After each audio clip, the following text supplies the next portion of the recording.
racing, there's no question about the importance of the red cars from Maranello and the man whose name they bear. A whole country, like here in Italy, is behind Ferrari. It's not like a soccer club where you have part of the country behind. Here, the whole country is behind. Everywhere, I mean, Ferrari is in the heart of the people. Hey guys, what is up? It is StockMatt1998 here, and I am back with a brand new video. This is part 31 of my F1 2014 career mode series, and here we are today for Ferrari's home Grand Prix at Monza. So obviously today we need to do the home crowd proud, the Tifosi proud. Obviously Freddie getting his first win of his Formula 1 career here last season. So also we're looking to continue the form from Belgium the last round where Freddie got his 5th win of the season in this race at Monza. It'll be good once again to get a very good result for Ferrari to decrease that lead in the championship to Hamilton, but let's get into qualifying. There was yet more rain in qualifying, and the session was extremely out of the ordinary as Maldonado and Kobayashi finished in the top 3. Marcus Ericsson also made it through in 13th place, as the major casualties were Grosjean, both Saubers and Verne. Miraculously, the track dried up in time for Q2, but this didn't stop any craziness from unfolding. A huge crash involving Fernando Alonso and Pastor Maldonado meant that both cars weren't able to set a time and were starting 15th and 16th place respectively. The caterer Marcus Ericsson had to stop on track due to an engine failure and would start 14th. Kevin Magnussen would only start 13th due to a scary moment at turn 1 after a brake failure. Kobayashi and Kvyat just missed out. Hopefully the car is okay and we can have the same bits on the car tomorrow. In Q3 there were yet more reliability issues for McLaren as Jenson Button was forced to park up after an engine failure. Luckily for Jenson, he was able to set a time good enough for 9th, as Sergio Perez couldn't beat his 1 minute 26.4. Freddie Gray was starting 6th, making it an extremely disappointing qualifying session for Ferrari. Mercedes were in a class of their own at the front, as Lewis Hamilton got one back of his teammate in qualifying, as he was able to grab pole position for the Italian Grand Prix. So it was set to be an uphill task for Ferrari, but with 27 laps of Monza yet to come, there is no reason why Ferrari can't pull off a result for the Tifosi.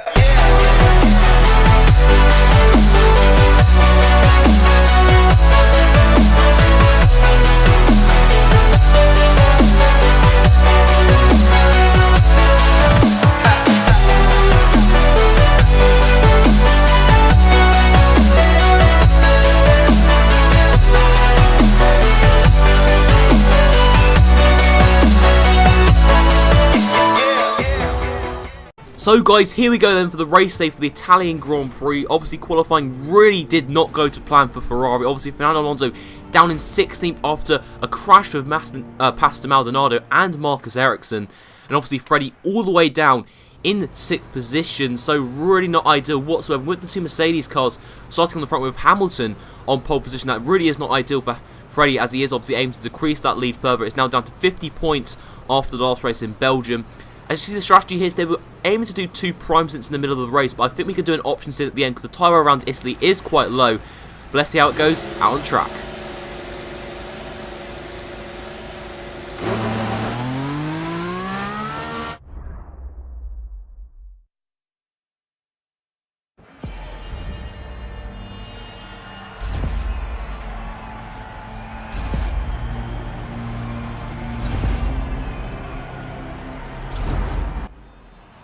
Okay mate, let's show the Tifosi what we're made of.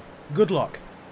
So our engineer there just giving us a confidence boost, but as you can see by that graphic there, our rival is obviously Lewis Hamilton as the lights are about to go out here at Monza, and they are out now, and we have gone off to a pretty good start already, overtaking Nico Hülkenberg. Got a really poor run off the line, so does Sebastian Vettel.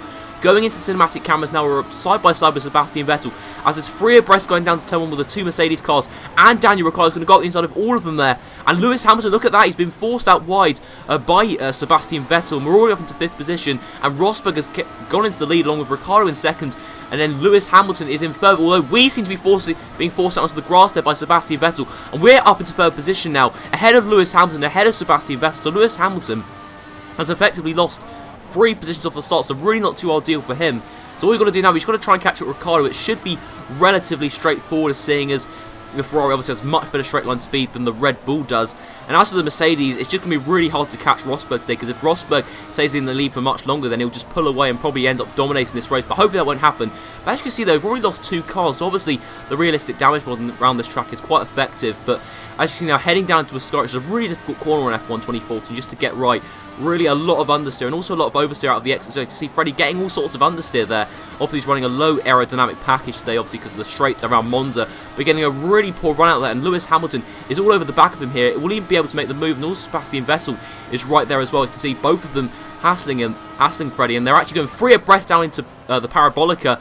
And Freddie doesn't quite lose any positions, but then Hamilton is side by side with him now as he go into the cinematic camera view, and we are side by side now with Lewis Hamilton. Great battling here between the 2 championship rivals. As you see, Ricciardo and Rosberg already beginning to escape, so this is not good whatsoever in terms of this race, but obviously there is still loads of laps to go, so it's not really too worrying as of yet.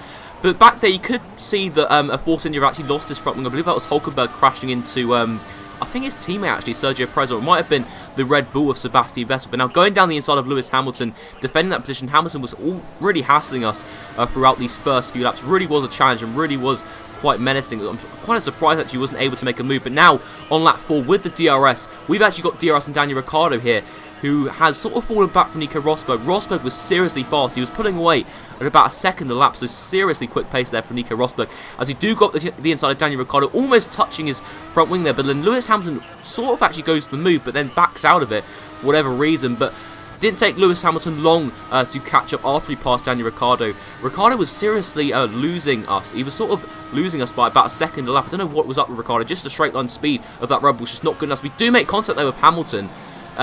It was a bit of a hard incident to call, to be honest. Hamilton sort of turned in on us and sort of ran off himself. So, a bit of a hard incident to call there. I don't think that was really Freddie's fault, but as you can see, same place again. Lewis Hamilton has that DRS on this straight heading down to Ascari. Will the same thing happen again? Let's have a look. As Lewis Hamilton's going to try and go around the outside of us here. And no, we don't actually make any contact whatsoever. And Hamilton just over-exaggerates that, if anything, because we didn't make any contact with him whatsoever. He decided to run out wide there. You guys could clearly see that from that on-board view from Freddie Gray. That was a good first stint. Now box this lap for a set of primes. So indeed, we will be pitting in this lap for a set of prime tyres, which should hopefully take us to about lap 20, because I think we will aim to do the go on the option tyres at the end of the Grand Prix. Let's look at that. Rosberg, on 1 minute 26.4, he's still setting the fastest lap of the race, and he's 18.8 seconds in front. That is unbelievable how much time we've lost due to battling, and mainly just because of Rosberg's pace. Basically, they're fitting on a set of prime tyres. Actually, does look like the super soft, but it is definitely the prime tyres. Just the orange is a lot darker for some reason with this tyre mod. And as you can see, Alonso has rejoined ahead of us. So obviously Alonso, after a really poor qualifying, has obviously gained some ground. Then look at that, Marcus Ericsson actually in 5th position. But I believe a few incidents further back have resulted in Ericsson being in his current position, which is obviously 5th place. So he should be pitting at the end of this lap. So as you can see, we just caught up to Ericsson just as he's pitted. So that's perfect timing, really. And Lewis Hamilton's actually stuck in traffic. I believe he was stuck behind Esteban Gutierrez. I think that was the only car that was separating us. But now to lap 10, Rosberg, the gap to Rosberg is 18.8 seconds. So really not looking too strong at the moment. I think it'll really just be a battle for second between Freddie and Lewis Hamilton come the end of the Grand Prix. Obviously, Lewis Hamilton quite a few seconds behind.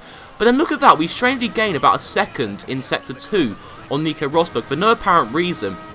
Now, going into Sector 1, it's down to 15.7 seconds. So I think this is definitely the start of a mechanical problem for Nico Rosberg again. So obviously he had a mechanical problem in Belgium, and it seems that the same is happening again. Skipping on to lap 15, we're 2.8 seconds behind him. I think it's a brake problem. So really unfortunate for Nico Rosberg. More bad luck for him. Obviously, Mercedes are obviously focusing all of their attention on Lewis Hamilton's car, seeing as he's the only real contender for the Drivers' Championship. What Mercedes have to remember is that Ferrari are catching them up at quite a quick rate. Freddie and Alonso have really been quite consistent at the moment, and as it stands, I believe we're 64 points behind Mercedes, and obviously if Rosberg ends up retiring from this race, then that championship lead will be decreased even further. And see Rosberg braking early, so it's definitely a break point for Nico Rosberg. Really easy going up the inside of him. Let's hope it takes Hamilton some time to overtake his teammate. It seems as if he has done now. Okay, Hamilton has front wing damage. We believe he's hit the back of his teammate. So Lewis Hamilton has hit the back of his teammate. So that is very interesting right there. So Nico Rosberg Obviously, because of his brake problem, Lewis Hamilton just crashed straight into the back of him. Because the AI are really stupid, they can't really react to anything. Lewis Hamilton lost a bit of his front wing as a result of that. It was only an end play, but still, he was able to catch up with us quite easily, just showing how much better the Mercedes car is than the Ferrari. But pitching in now on lap 20, we actually fitted a set of prime tyres for some reason. I don't know why we didn't fit the option tyres. I think that was really just a mistake on the team's part, to be honest. As you can see, we have rejoined way ahead of Lewis Hamilton and way ahead of Sebastian Vettel, who's the car in third. Okay, Freddie, you've rejoined in the lead, but expect Hamilton, Vettel and Fernando to challenge you towards the end. So yeah, we do have to expect quite a lot of challenge towards the end of this race, and I think the thing is now, we just got to focus on keeping ahead of Hamilton. 2.3 seconds the gap is to him, and I think Vettel's a further few seconds behind. 4.2 seconds, but now as you can see now on lap 21, Vern is exiting the pits, and Freddie turns into him, and there's been a bit of contact there. Vern has spun out, and Freddie's lost a bit of his front wing as a result of that. He's obviously got a warning for a cause collision. Now that's meant that Hamilton's caught right up. To be honest, I think that was a racing incident. I think Freddie should have been more aware, and I don't think Vern should have been so stupid to park his car on the apex. But now on lap 22, Lewis Hamilton's right there. He's 3 tenths behind us now. Lewis Hamilton's going to go round the outside of turn 1 here. Will he be able to pull off the move? Going down to turn 1 now, going into turn 2 into this small chicane right now, and Lewis Hamilton has got the move done here. And on the replay, you can see with the front wing damage that Freddie has, no match for the Mercedes of Lewis Hamilton. You can see he's given onto basically the same point. Freddie is gaining the slipstream, the straight line speed on Lewis Hamilton on lap 22. He could make a move going up to the curve of Grande. They could go to the outside and make a move and regain the lead. And going around the outside, Freddie has just done that there. Simple move there, really just a textbook move round the outside of Lewis Hamilton as he did back off, making it a bit more easier for Freddie. But because of that, Lewis Hamilton's lost about a second on us, so really, really stupid there from Lewis Hamilton. But now on to lap 22, Lewis Hamilton's going to go for it again. Now the battling in this race has just been insane, and it's going to continue on until the end of the Grand Prix. Lewis Hamilton right there on our inside. Will he be able to actually make the move? And Lewis Hamilton actually forces him off the track there ever so slightly, although Freddie was sort of not really looking where he was going, so that was sort of the cause of that. But Freddie putting wheel on the gravel there, that's very scary moment for him right there, because that could have easily resulted in the crash. And obviously today, we want to do the Tifosi Power. We want to win this Grand Prix. Obviously this track holds fond memories for Freddie. Obviously he got his first victory in Formula 1 last season. That was some great atmosphere that day. And as you can see on that 25, the safety car has been deployed just as we are recatching Hamilton. I'm actually really confused about that. I think what happened is that there was a huge glitch with the mod that allows me to deploy the safety car and many other things as well. So I'm not really too sure what happened, because obviously I wouldn't deploy the safety car at this point in the race. I never have actually used that feature just yet. I don't think I ever will, to be honest. That's sort of fixing the game, if anything. But yeah, it does seem now if the safety car is not actually coming in, so that's a huge shame. That's officially ruined the ending. I'm really, really annoyed about this. It's just such a piss take how this has to happen.